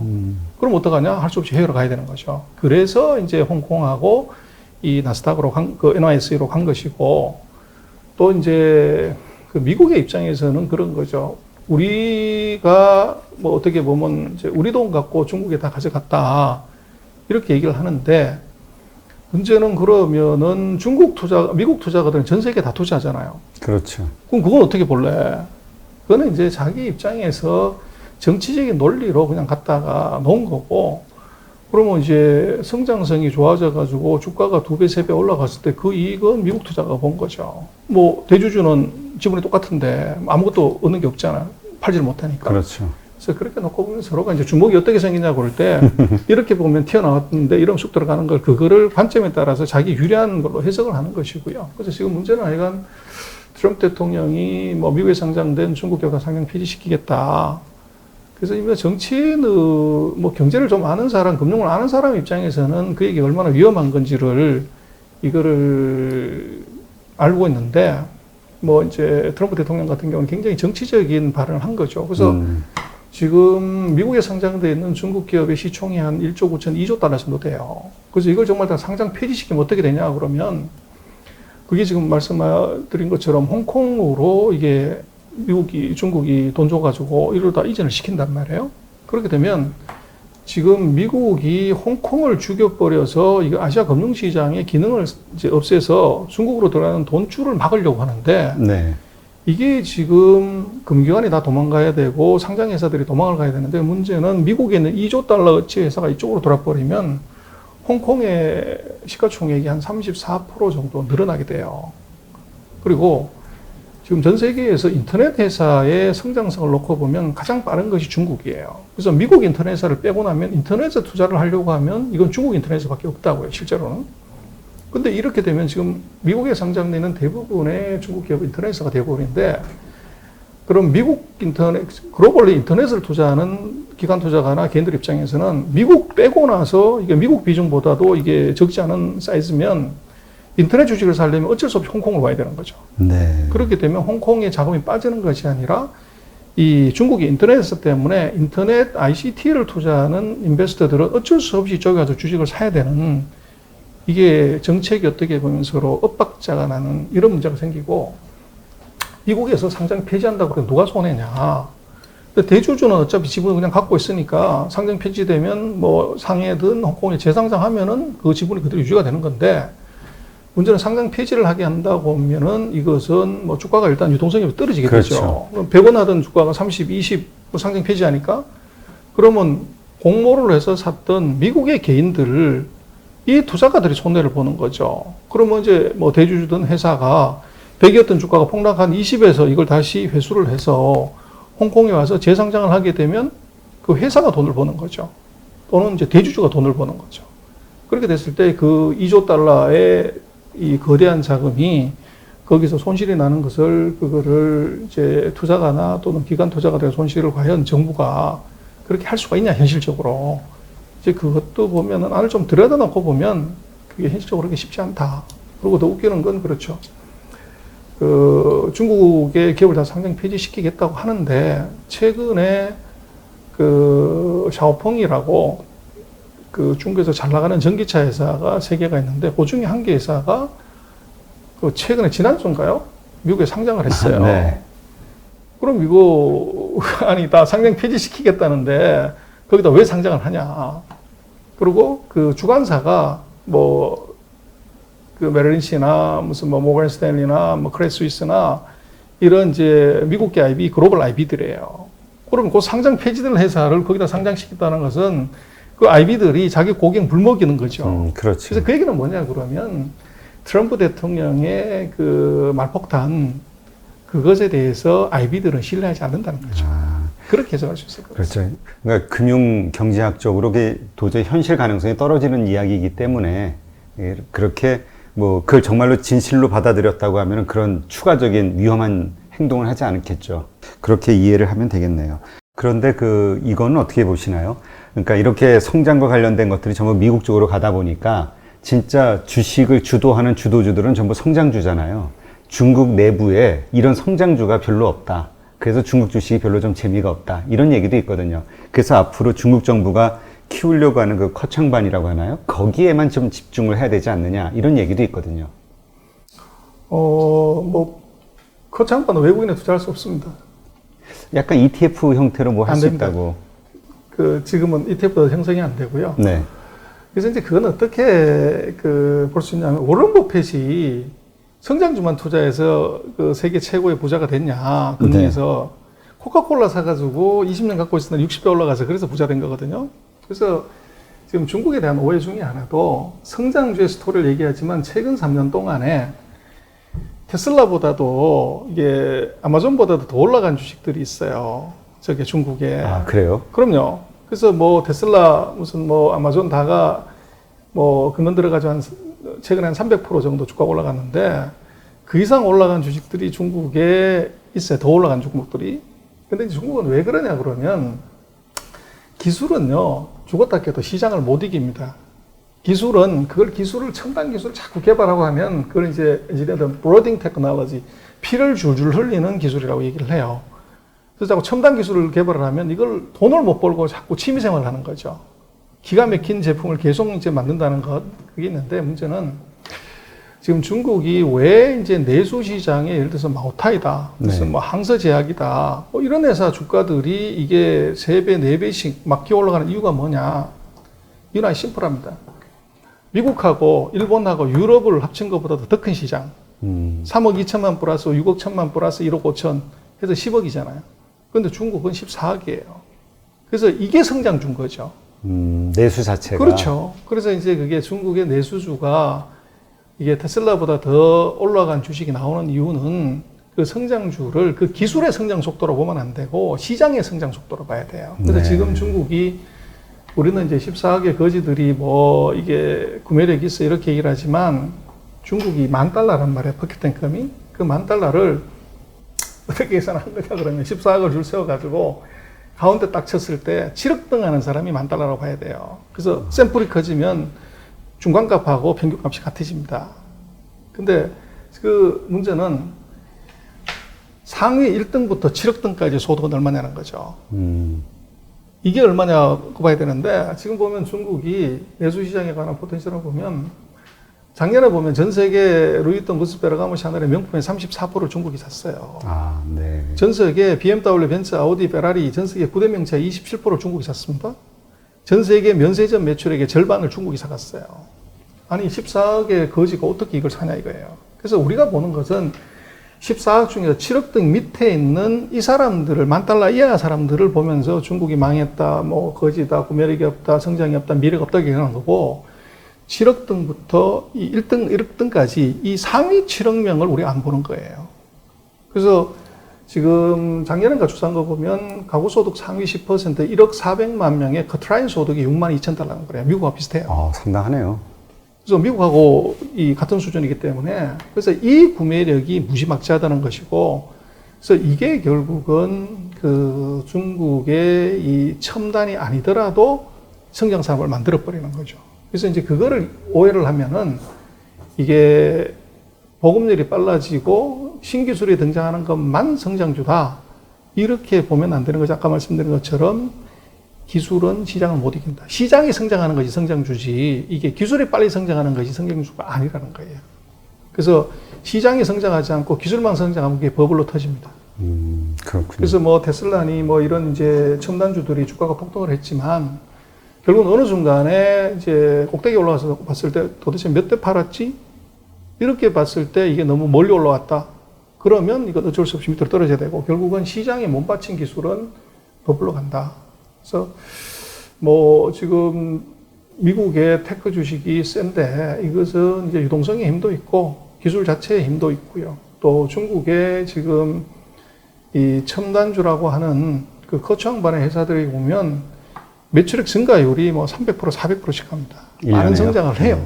하는데 이익은 얼마나 그러면 아직도 많이 나고요. 대신 중국의 전통 산업들의 그 이익의 증가 속도나 이것도 결코 만만치 않다는 거예요. 근데 문제는 돈은 이제 누가 버냐 그러면 그런 회사들이 돈을 버는 거죠. 네. 그래서 이제 우리가 볼 때는 그 한 가지 개념으로 그 성장주를 보는 것이 아니라 마켓을 같이 봐야 된다. 아이템을 같이 한번 보고 결국은 công 잡는 게 매고 기술 잡는 게 시장입니다. 그래서 시장의 관점에서 봐야 되고 또 중국의 지수를 놓고 보면 아 저거 뭐 어느 세월에가 여전히 3,000이네 3,300이네 그러지만 그렇게 보면 안 되는 것이 중국은 그 상장회사 시가 뭐 이익의 절반이 은행 이익이에요. 그리고 이제 화학, 석유 이게 한 15% 되기 때문에 화학하고 은행주가 못 움직이면 지수는 절대 못 갑니다. 네. 근데 이거는 제자리 걸음인데 이 나머지 산업들은 어떻게 되냐? 이거는 이제 빠른 속도로 가는 거죠. 그러나 이것이 한 10%만 빠져버리면 나머지가 2배 올라가더라도 인덱스는 올라가기 어렵습니다. 그래서 그게 이제 뭐 중국 투자의 차이고 결국은 뭐 거래소가 무너져도 거기서 살아남는 기업을 골라내는 것 이게 투자지 않습니까?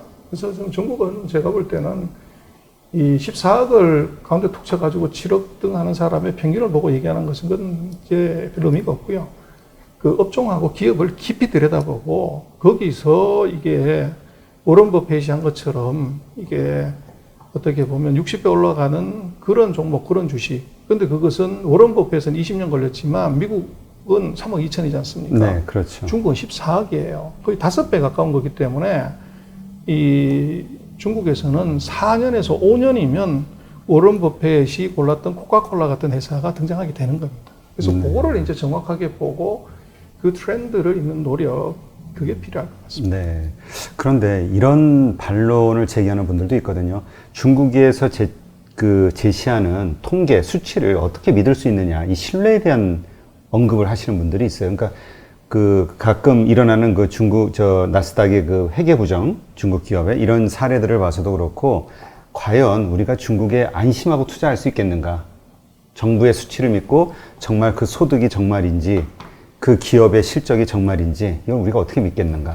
그래서 이제 뭐 사회주의 국가가 자본주의로 넘어오면서 이제 그 수치가 우리하고는 다르다는 거는 그건 분명히 있어요. 근데 지금 이제 사이즈가 미국 다음번으로 커진 이제 중국의 상황에서 숫자를 속여서 숫자를 잘못해가지고 이걸로 정책을 하게 되면 그 피해는 서방 세계 투자가가 보는 것보다 중국 전체가 다른 방향으로 가게 돼요. 그 리스크가 더 커요. 제가 볼 때는 오히려 중국은 지금 자기네 내부적인 숫자 오류를 더 두려워해요. 이게 네. 잘못됐을 때 이제 이런 것이 있고 그 다음에 이제 우리나라에서 중국 통계를 못 믿는다고 그러는데 뭐 한국 통계를 믿을 수 있습니까?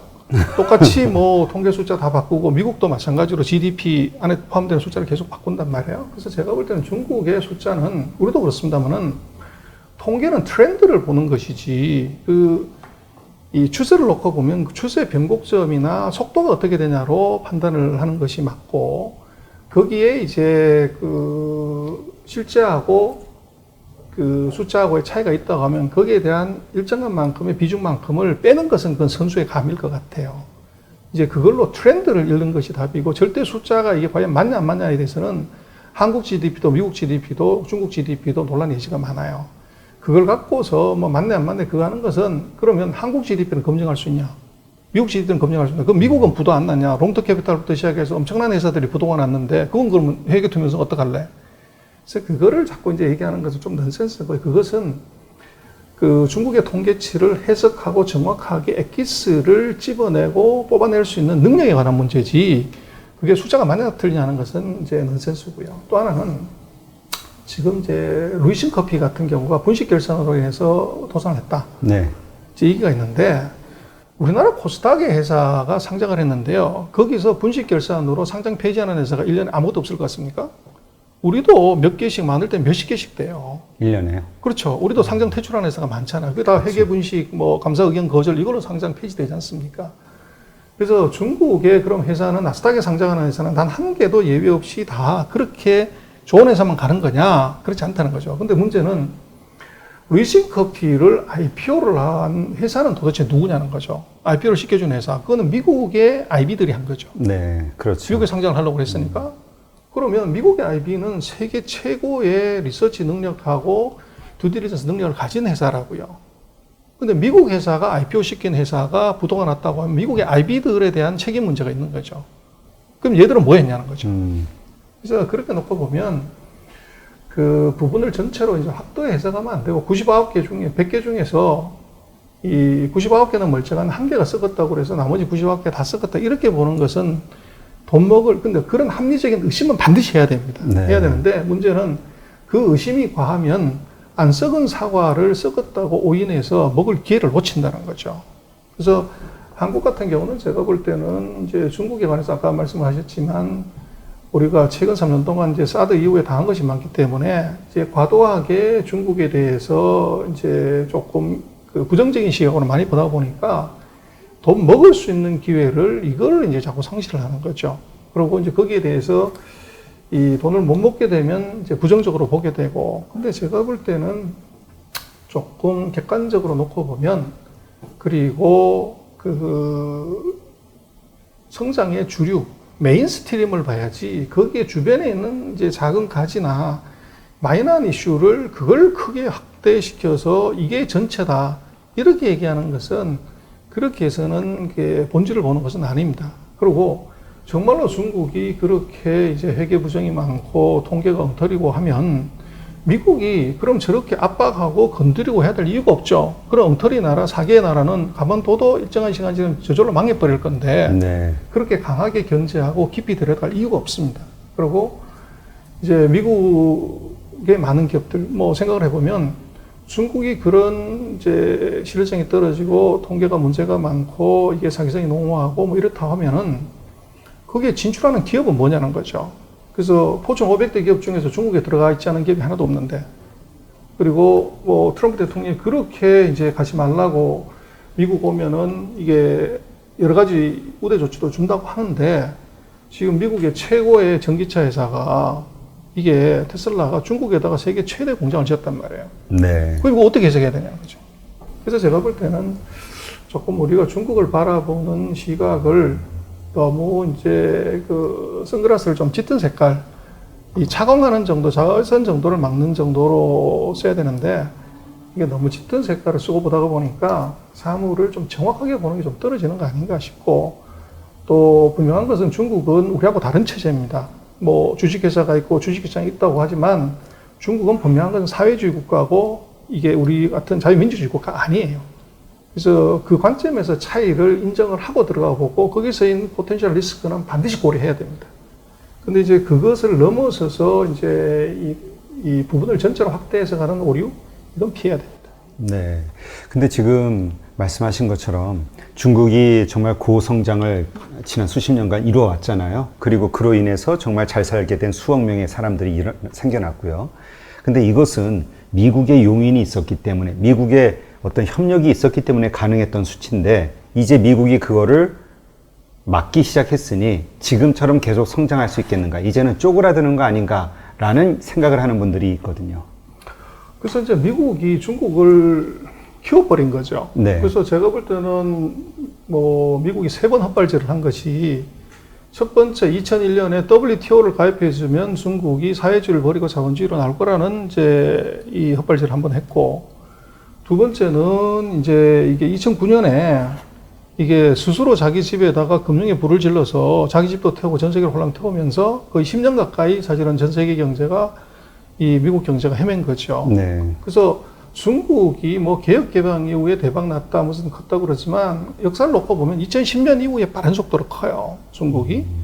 그래서 거기에 결정적인 계기가 바로 2001년, 2010년에, 2009년에 이 미국의 흑발질이 이것이 이제 중국을 키운 결과가 나왔고, 그리고 지금 이제 미중의 갈등의 이제 많은 부분을 놓고 보면 2020년에 또 한 번 제가 볼 때는 미국이 헛발질을 한 것이 트럼프 대통령의 헛발질이에요. 그래서 이 사회주의 국가의 이 지도자를 친구라고 얘기를 하고 좋은 관계라고 뭐 이렇게 얘기를 하다가 갑자기 이제 이거는 이제 어떻게 보면 죽여 없애야 될 나라로 지불을 하고 난리를 쳤단 말이에요. 그 이유는 뭐냐 그러면 결국 아마 역사의 변곡점에서 다시 봐야 되겠지만 코로나19가 이게 박쥐의 날개짓이 이게 인도양 건너고 대서양 건너가지고 이게 미국으로 가버리니까 이게 토네이도가 돼버린 거죠. 네, 그렇죠. 그래서 이게 결국은 이 중국이 미국하고 지금 뭐 어떻게 보면 트럼프 대통령이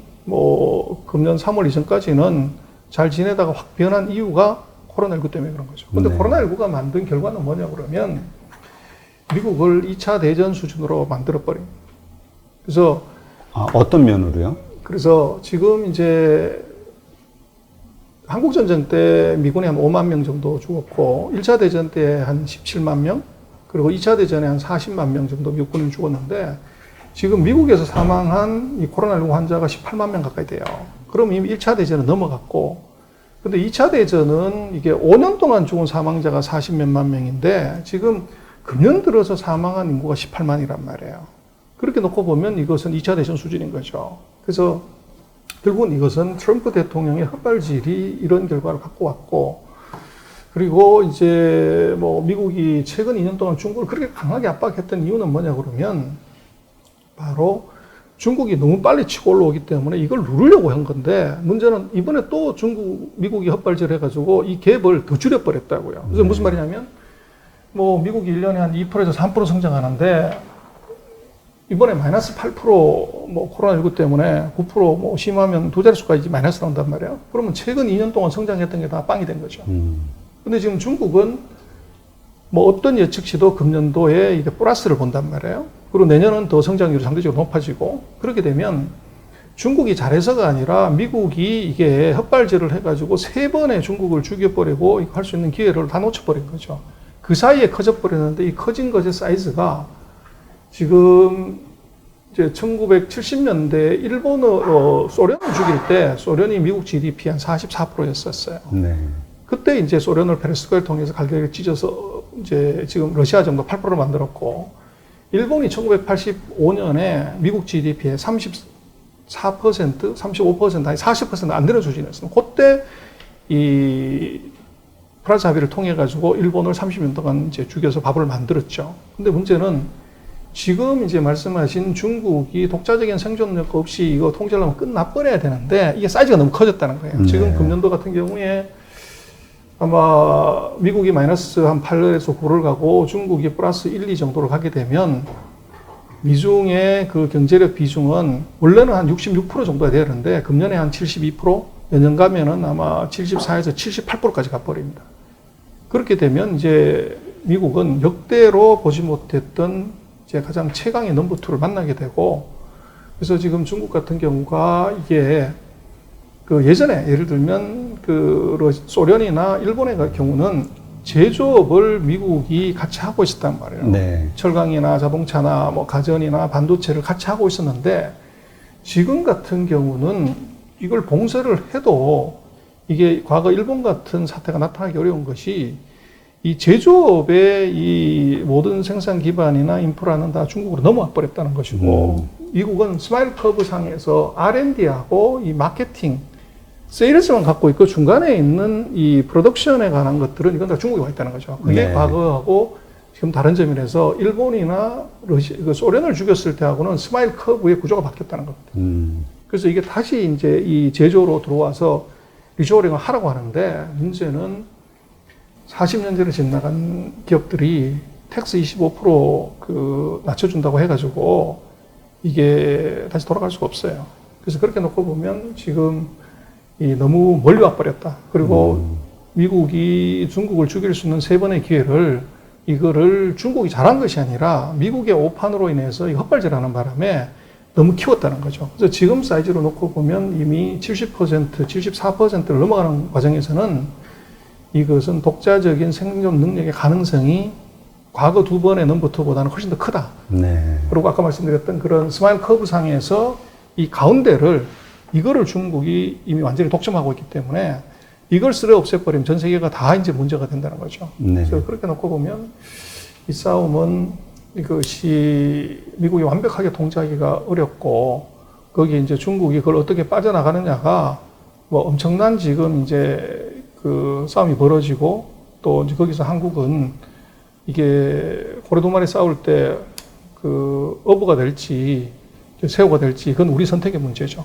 그래서 둘이 싸우게 되면은 하여간 우리한테서 얻어지는 것이 많이 있을 수도 있습니다. 근데 그거를 우리는 이제 미국으로부터 얻을 수도 있고 중국으로부터 얻을 수가 있는데, 그러려면 첫 번째는 이 미중 두 나라의 상황을 정확하게 봐야 돼요. 네. 근데 우리는 이제 아까 말씀하셨지만 정보의 비대칭성이 미국 정보는 90, 100이 있는데 중국 정보는 뭐 10도 잘 없죠. 뭐 언론도 그렇고 어떤 정보든 간에 투자 정보, 경제 정보 마찬가지로 그러다 보니까 정보의 비대칭성이 너무 커져가지고 이게 미국으로부터 사실은 우리가 얻을 게 그렇게 많지 않아요. 외교나 안보 뭐 이런 측면 말고 돈 버는 것에 있어서는 미국이 우리 공장 질 게 있나요? 별로. 네. 그래서 이제 실제로 우리 돈은 중국에서 버는데 그 중국에서 우리가 돈 벌 기회를 둘이 싸웠을 때 뭐를 해야 되냐. 이제 이걸 좀 깊이 봐야 되는데 여기서 이제 우리 기본적인 스탠스를 경사지게 골프에서 티박스를 썼을 때 이 경사지게 서버리면 공이 엉뚱한 데로 날아가는 거죠. 네. 그래서 지금 중국은 제가 볼 때는 우리로 봐서는 여러 가지 기회가 참 많은데 둘이 싸울 때 우리가 준비가 안 돼 있거나 우리가 선 스탠스가 이게 경사진대에 서가지고 공을 날리되 공이 잘 안 맞는 이런 결과가 나오는 건 아닌가 하는 게 조금 안타까운 마음이 있습니다. 네, 그렇군요. 네, 그래서 지금 말씀하신 것처럼 우리가 뭐 어떤 결정을 하든 그거는 이제 차후 문제고 일단 정확한 판세, 그 양쪽의 어떤 상황을 알고 있는 것 자체가 어쨌든 올바른 결정을 내리는데 조금 더 도움이 되는 거고 나중에 좀 덜 후회하는 결정을 하는데 도움이 되지 않을까 저도 동감이 되고요. 하여튼 그래서 이러한 시간들을 통해서 우리가 중국에 대해서 뭐 중국 편을 들자가 아니라 중국에 대한 다양한 정보들을 자꾸 접할 수 있는 이런 시간을 만들 필요가 있지 않나 이런 생각이 듭니다. 네, 오늘도 중국경제금융연구소의 전병서 소장님과 중국의 현재 상황과 그 다음에 그 중국이 어떤 생각을 하면서 앞으로를 계획하고 있는지에 대해서 한번 살펴보는 그런 시간을 가졌고요. 역시 중국에 대한 그 인사이트를 좀 키울 수 있는 그런 유익한 시간이 된 것 같습니다. 네, 오늘도 이렇게 나와 주셔서 감사합니다. 예, 고맙습니다.